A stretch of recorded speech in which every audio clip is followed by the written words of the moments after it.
Кстати, это очень вкусный индийский веганский шоколад. Я купила его в индийской лавке в Москве. У них в основном продается горький, это был единственный молочный, но это на вкус он напоминает мне больше горький. Он очень-очень вкусный, но его единственный минус – это цена, потому что за вот такую вот квадратную маленькую плиточку ты платишь 225 рублей, но у них бывают периоды, когда есть скидки, поэтому вы можете купить дешевле. Поэтому если где-то найдете, Ниламбари индийский.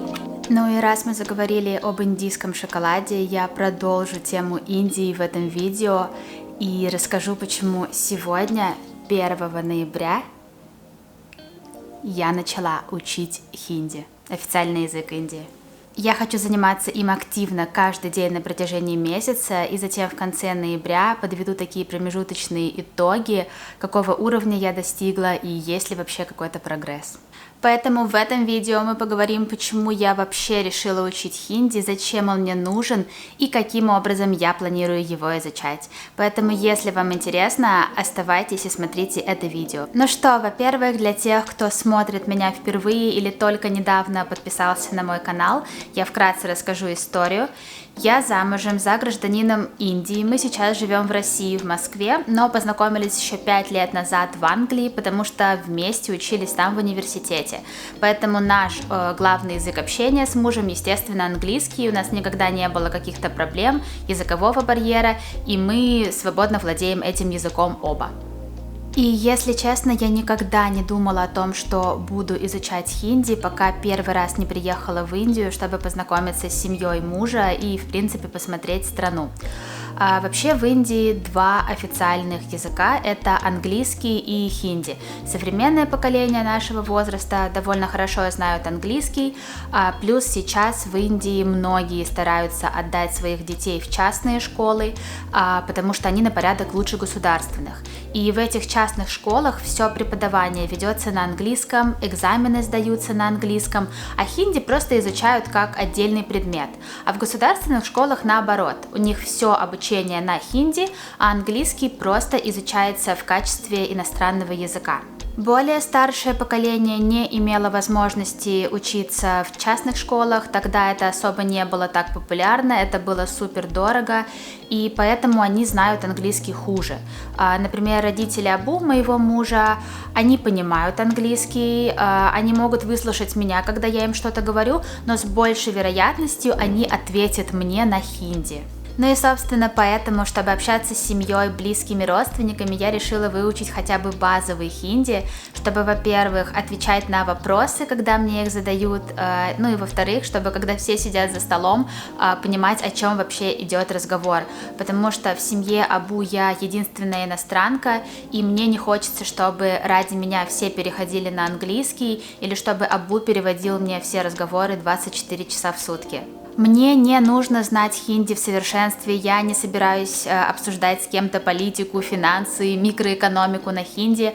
По сути, мне нужны только основные глаголы, мне нужно знать, как строятся какие-то базовые конструкции и самые, наверное, распространенные фразы по типу «сколько это стоит», потому что иностранцев в Индии действительно дурят. Если вы подойдете к какому-то продавцу в магазине и спросите на английском «how much is it?», то есть «сколько это стоит?», вам скажут 500 рупий. Но если вы подойдете к нему же и спросите на хинди «kitna hai?», он скажет 150 рупий. И разница, как вы видите, огромная, просто потому что вы подошли и спросили на местном языке.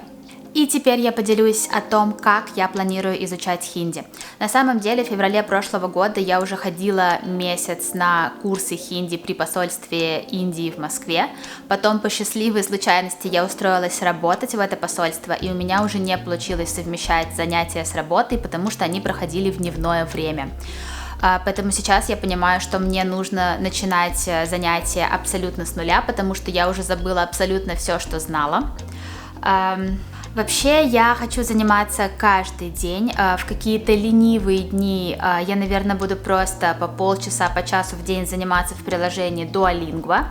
Вот оно, зелененькое. Здесь я просто учу новые слова, делаю какие-то упражнения, чтобы отработать эти слова.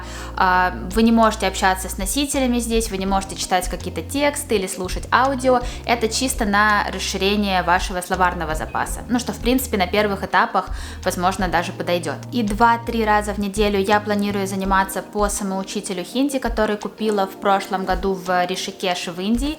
Он называется Teach Yourself Hindi.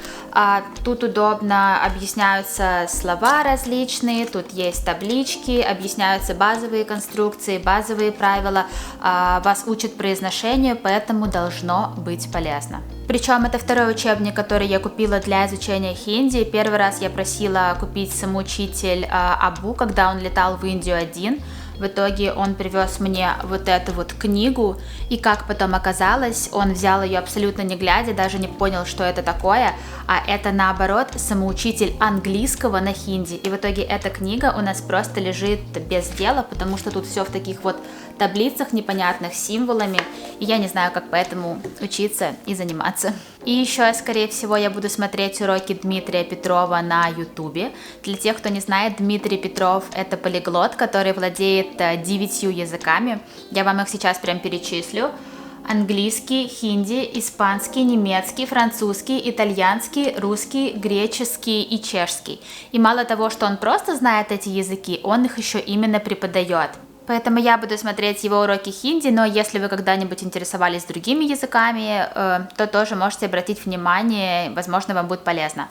В целом я рассказала вам все, что планировала в этом видео. Напишите, пожалуйста, в комментариях, как вы изучаете иностранные языки, особенно если изучаете их самостоятельно. Нравятся ли вам больше учебники или пользоваться приложениями какими-то, или заниматься онлайн по сайтам. Я буду очень рада прочитать ваши ответы. Спасибо большое, что досмотрели это видео до конца. Подписывайтесь на канал, если еще этого не сделали. Увидимся в следующих видео. Пока!